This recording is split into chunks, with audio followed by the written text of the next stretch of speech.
الله لا إله إلا هو الحي القيوم لا تأخذه سنة ولا نوم له ما في السماوات وما في الأرض من ذا الذي يشفع عنده إلا بإذنه يعلم ما بين أيديهم وما خلفهم ولا يحيطون بشيء من علمه إلا بما شاء.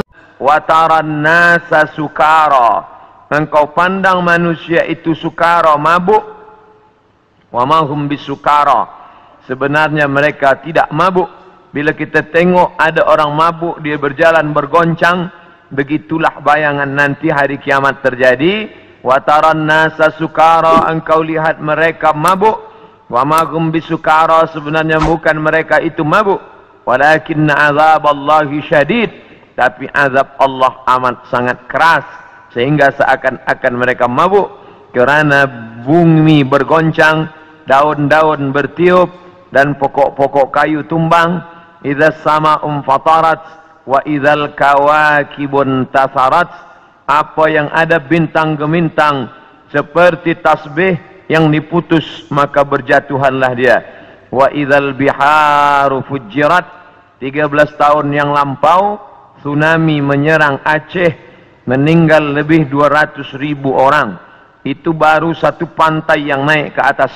Bagaimana bila idzal biharu fujirat, semua lautan ini naik ke darat? Kita tahu bahwa alam ini lebih banyak laut daripada darat. Nah, laut ini naik ke atas darat. Wa idzal biharu fujirat wa idzal quburu bu'athirat, ketika yang dikubur dibangkitkan. Alimat nafsun, maka saat itu sadarlah diri. Ma qaddamat wa akharat, apa yang sudah dia lakukan. Itulah gambaran dalam Al-Quran, dalam banyak surah. Idza syamsu kuwirat, ketika matahari digulung. Idza sama'um fatarat, kita langit terbelah. Dari mulai surat An-Naba sampai An-Nas, itu kebanyakan bercerita tentang hari kiamat. Maka saya sendiri pernah mengajarkan tafsir surah-surah pendek. Kerana dengan mengkaji tafsir surah pendek ini, juzuk 30, membangkitkan rasa takut kepada Allah, memahami bahwa alam ini akan berakhir dan dunia akan kiamat. Nah, yang jadi masalah bila dia terjadi.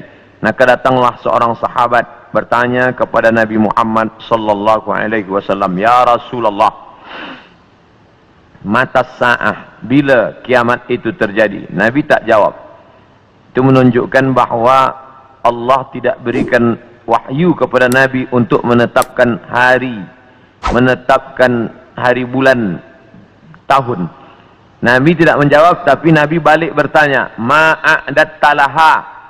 Siapa tadi yang bertanya? Manakala Nabi menyampaikan tazkirah, orang ini bertanya, "Mata sa'ah?" Nabi diam saja. Nabi terus berikan tazkirah. Selepas itu baru Nabi tanya, "Aina sa'il?" Siapa yang bertanya tadi? "Saya ya Rasulullah." Lalu kata Rasulullah, "Ma'adat talaha?" Apa yang sudah kau siapkan untuk hari kiamat itu? Menunjukkan bahawa hari, bulan dan tahunnya tidak diketahui siapapun. Bila hari ini beredar berita bahawa ada tulisan, ada orang yang mengetahui hari kiamat, maka bercanggah dengan Quran dan sunnah Rasulullah sallallahu alaihi wasallam. Kerana Nabi tidak pernah membicarakan itu kepada Sayyidina Abu Bakar, Umar, Uthman wa Ali wa an kulli sahabati Rasulillah ajma'in.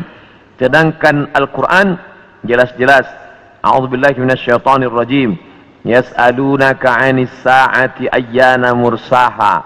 Mereka bertanya kepada engkau tentang hari kiamat, bila terjadinya.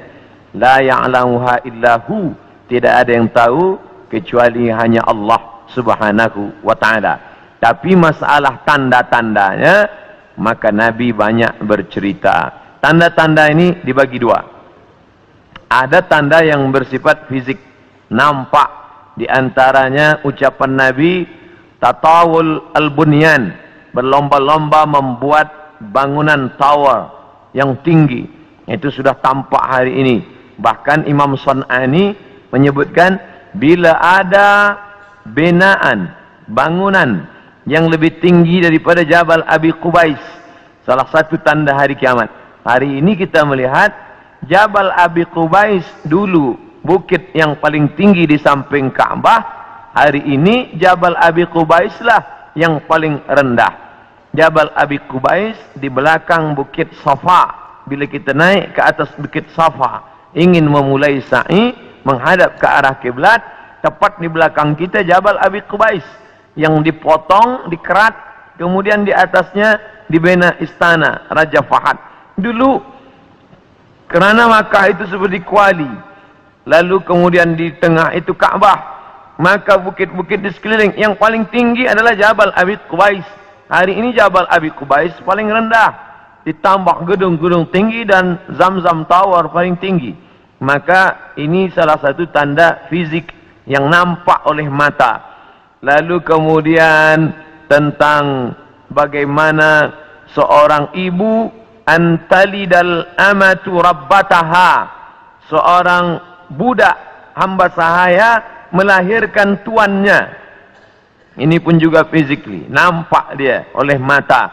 Ada dua makna bahawa seorang hamba sahaya melahirkan tuannya. Yang pertama maknanya ketika umat Islam berkuasa, lalu kemudian dia menguasai suatu kawasan, maka perempuan-perempuan itu menjadi budak, dan budak-budak ini melahirkan anak-anak yang merdeka. Maka maknanya Islam punya kekuasaan yang luas. Akhirnya ibunya budak hamba sahaya, anaknya orang merdeka. Makna pertama. Sedangkan makna yang kedua adalah antalidal amatu rabbataha, maknanya seorang ibu melahirkan anak dan anaknya menderhaka, sehingga seolah-olah ibu menjadi budak dan anak menjadi tuan. Ini pun fizik, nampak dengan nyata. Saya termasuk suka mengkaji tanda-tanda yang tampak, tapi sebenarnya yang lebih condong daripada hadis-hadis itu adalah bukan benda, tapi condong kepada maknawi, makna yang terkandung di balik suatu ucapan Nabi sallallahu alaihi wasallam. Maka pada kesempatan ini kita akan bahaskan satu daripada banyak hadis diriwayatkan oleh Abdurrahman ibnu Sakhar ad-Dawsi, atau biasa dikenali dengan nama Abu Hurairah radhiyallahu an. Hadis ini ada dalam kitab Sahih Al-Bukhari. Apa kata Nabi? La taqumus sa'ah, hari kiamat tidak akan terjadi hatta hingga yuqbadal ilmu. Yang pertama, dalam hadis ini ada 6 tanda. Ini yang akan kita bahaskan. Yang pertama, yuqbadal ilmu, ilmu dicabut. Innallaha la yaqbidul ilma intiza'an. Allah tidak mencabut ilmu seperti mencabut pokok kayu dengan akarnya sekali. Lalu bagaimana ilmu itu tercabut? Bi mautil ulama, dengan meninggalnya ulama.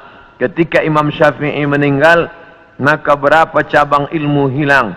Imam Syafi'i alim dalam bahasa Arab, Imam Syafi'i alim dalam tafsir, Imam Syafi'i alim dalam fiqh, Imam Syafi'i alim dalam hadis, bahkan bergelar Nasirus Sunnah.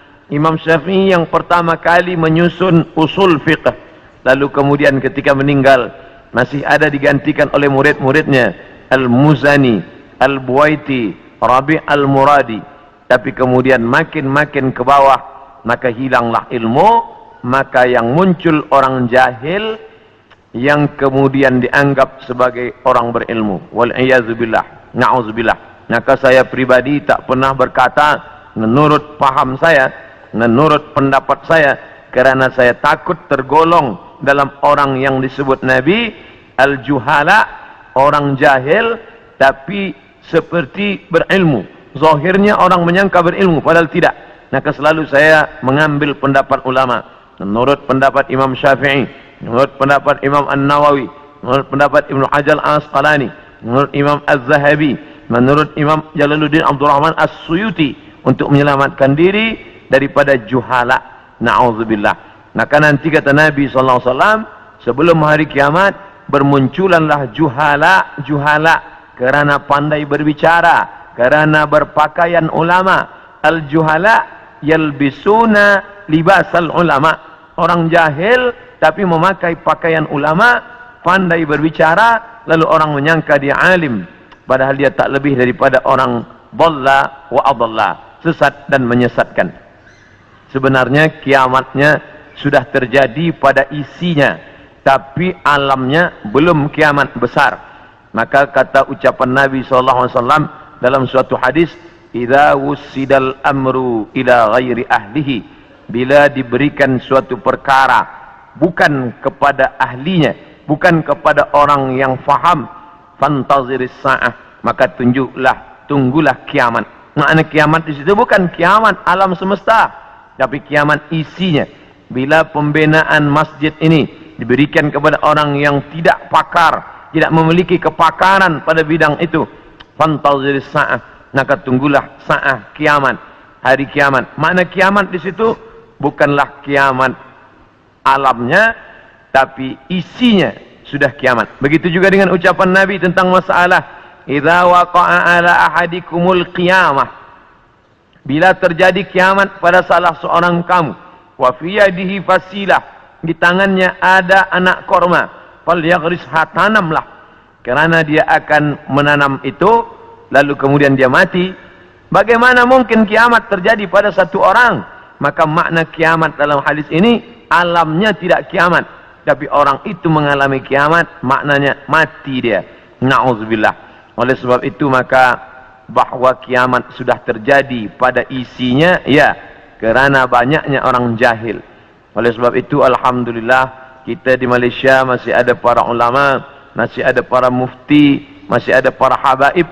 Maka kita datang ke majlis-majlis mereka, hindari majlis-majlis orang-orang jahil yang tidak diketahui sanad ilmunya, yang tidak diketahui dapat dari mana, bahkan mendakwa mendapat dari mimpi. Langsung berjumpa dengan Syekh Abdul Qadir Al-Jilani, langsung saja terus mendapatkan zikir talqin dari Rasulullah SAW tanpa bersanad, tanpa berguru.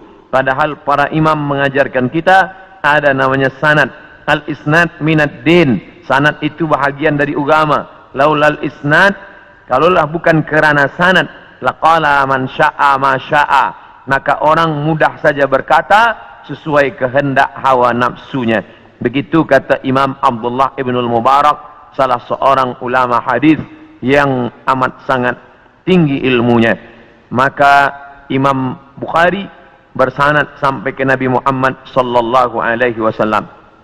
Imam Bukhari mendapatkan hadis itu dari gurunya, namanya Abdullah Ibnu Maslamah. Abdullah Ibnu Maslamah mendapatkan dari gurunya, namanya Malik bin Anas. Malik bin Anas mendapatkan dari gurunya, namanya Abu Zinad. Abu Zinad mendapatkan dari gurunya, namanya Al-A'raj. Al-A'raj mendapatkan dari gurunya, namanya Abu Hurairah. Abu Hurairah mendapatkan dari gurunya, namanya Sayyidina wa Maulana Muhammad sallallahu alaihi wasallam. Dan di antara sanad itu mesti diteliti pula, orang ini mestilah adil. Makna adil menjauhi dosa besar, menghindari dosa kecil. Lawan daripada kata adil adalah fasik. Wallahu la yahdil qaumal fasiqin. Allah tak berikan hidayah kepada orang yang fasik. Adapun orang yang adil tapi dia tidak dhabit, tidak kuat ingatannya, maka dia juga tidak layak diambil ilmu daripadanya. Oleh sebab itu apa kata Imam Malik bin Anas, guru Imam Syafi'i? Makamnya di Baqi di samping Masjid Nabawi, meninggal tahun 179 Hijrah. Aku berjumpa dengan 70 orang di dalam masjid ini, maksudnya Masjid Nabawi di Madinah. Andai aku minta satu di antara mereka berdoa, maka turun hujan, saking makbulnya doa mereka. Tapi tidak aku ambil hadis satu pun dari ke-70 orang itu. 70 orang zuhud, ahli ibadah, abid, banyak ibadahnya, kabul doanya. Andai aku minta satu orang berdoa, turun hujan, begitulah kabulnya. Tapi aku tidak mengambil ilmu dari mereka kerana tidak dhabit, kuat ingatannya. Begitulah ulama menapis supaya jangan sampai mengambil ilmu daripada orang jahil. Kerana di antara tanda kiamat adalah yuqbadal ilmu, bahwa ilmu dicabut Allah Subhanahu wa ta'ala. Maka bila kita masih ada kajian-kajian khas tafsir, khas fiqh, khas usul fiqh, khas hadis, maka kita hadir, kita dengarkan, kita fahami, kita rakamkan, kita share, maka dia bagian dari dakwah. Tapi bila itu sudah tampak banyak menebar, sebenarnya salah satu daripada tanda hari kiamat. Yang kedua, wa taksuruz zalazil, banyak terjadi zalazil, zilzal gempa, zalazil gempa. Maka kita lihat idza zulzilatil ardu zilzalaha, bila sudah digoncangkan bumi itu, wa akhrajatil ardu athqalaha, dan dia menggoncangkan, lalu keluarlah isi yang ada di dalamnya. Dulu terjadi juga gempa, faj'alna 'aliyaha safilaha, kami jadikan bagian dalam naik ke atas, bagian atas turun ke bawah. Amtarna 'alaihim, kami hujani mereka, bihijaratin, dengan batu, min sijilin mandud, dari tanah liat yang terbakar. Sudah lama terjadi, tapi hari ini terjadi lebih banyak lagi di banyak-banyak tempat. Bahkan gempa tak lagi terhitung. Hari ini terjadi di sini, hari ini terjadi di sini. Ini menunjukkan bahwa salah satu dari tanda-tanda itu sudah muncul mengingatkan kita. Apakah dengan terjadinya ini lalu kita stres, setelah ini lalu kita tidak beraktiviti, lalu setelah ini kita tidak lagi beramal? Bukan begitu makna memahami tajuk kajian kita ini. Dengan memahami tanda hari kiamat, bukan menyuruh kita berhenti bekerja, bukan menjadikan kita menjadi tidak bersemangat untuk mencari nafkah, malah judul tajuk kita siang ini membuat kita semakin bersemangat untuk beramal soleh, karena kita akan tetap mati menghadap Allah. Maka yang dibawa serta adalah amal-amal. Makanya dalam sebuah ungkapan, bukan hadis Nabi, i'mal lidunyaka, beramallah untuk duniamu, ka'annaka ta'ishu abada, seakan-akan kau hidup untuk selamanya. Wa amal li akhiratika, beramallah untuk akhiratmu, ka'annaka tamutu gada, seakan-akan kau mati besok. Maka siang ini kita salat zuhur pukul 1:30, maka seakan-akan inilah zuhur yang terakhir. Saya akan sampaikan tazkirah ini dalam 60 menit. Selepas itu kita akan buka soalan, kita akan jawab masalah-masalah yang ditanyakan terkait dengan tajuk kita sebahagian besarnya. Maka selepas mengkaji tajuk tanda-tanda hari kiamat, bukan membuat kita lalu berhenti beramal, tapi membuat kita makin bersemangat beramal. Kerana ternyata alam akan berakhir, rumah yang besar akan hancur, kereta tak dibawa serta, yang dibawa hanyalah illal ladina amanu, iman, wa amilus salihat, dan amal-amal saleh. Lain daripada itu tinggal. Maka bagi sesiapa saja yang ikut tajuk kajian kita ini, selepas ini bertambah amalnya, bertambah khusyuknya, bertambah takutnya, itulah orang yang berhasil. Adapun selepas ini tak ada perubahan apa-apa, biasa sahaja, maka termasuk orang-orang yang mubazir. Innal mubazzirina kanu ikhwanas syayatin. Orang yang mubazir adalah ikhwan, saudara-saudara syaitan. Mengapa begitu? Dia sudah mubazir waktu, dia sudah mubazir energi, dia tidak mendapatkan manfaat apa-apa. Padahal ayat-ayat yang kita baca, idza tuliyat alaikum ayatuhu, kalau dibacakan ayat-ayat Allah, zadathum imana, bertambahlah imannya.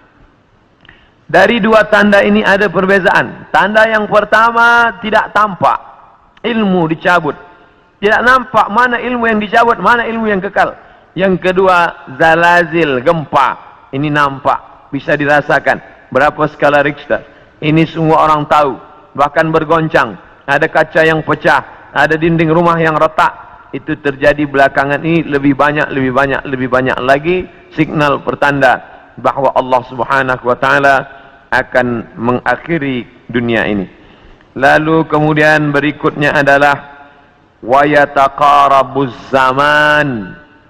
Zaman, masa, waktu, yataqarab, saling mendekati. Apa makna saling mendekati? Tidak lagi terasa. Baru saja hari Jumat, esok hari kita sudah solat Jumat. Baru saja Idul Adha, kita sudah membeli kambing dan sapi untuk Idul Adha berikutnya. Baru saja lepas Idul Fitri, sudah bersiap-siap lagi hendak memasuki bulan Ramadan. Itu kita rasakan sekarang. Apakah sebenarnya waktu itu berkurang? Waktu tidak berkurang. 24 jam, 12 jam siang, 12 jam malam. Dari dulu sampai begitu. Lalu mengapa terasa yataqarabuz zaman? Kerana ada alat-alat yang membuat kita merasa cepat. Dengan tumbuhnya alat-alat elektronik, datangnya internet, sehingga zaman begitu cepat tak terasa. Dulu orang duduk lama terasa, baru berakhir petang hari. Tapi hari ini tak terasa. Petang, siang, malam, petang, siang, malam berputar begitu cepat. Wa yataqarabuz zaman. Maka ini kita rasakan, makin hari makin kuat. Apa yang ada pada kita masa kecil dulu, sekarang sudah tidak ada lagi. Permainan-permainan anak kecil seperti layang-layang, seperti gasing dan lain sebagainya. Orang sudah bermain digital semua, dan hilanglah permainan yang mengambil masa waktu ini. Lalu kemudian waktu semakin pendek, dan puncanya adalah orang sudah tidak lagi peduli kepada jiran tetangga, tak lagi memperdulikan masa, sehingga hilanglah apa yang diberikan Allah. Padahal Allah SWT berikan masa ini, dan kita semua akan ditanya tentang masa yang sudah kita pakai. La tazulu qadama abdin, kaki anak Adam tidak akan bergeser, pindah di satu tempat lain. Hatta yus'al, sampai hingga ia ditanya. Pertanyaan banyak. La tus'alunna yawma idzin 'anil na'im. Kamu akan ditanya tentang banyak pertanyaan. Tapi satu di antara pertanyaan itu adalah an umrihi fima afnah. Umur kemana saja kamu pakai. Maka pertanyaan yang paling banyak tak dapat dijawab oleh manusia adalah umur, usia. Kemana saja kau pakai yang dititipkan Allah Subhanahu wa ta'ala. Wa yataqarabuz zaman, waktu semakin dekat.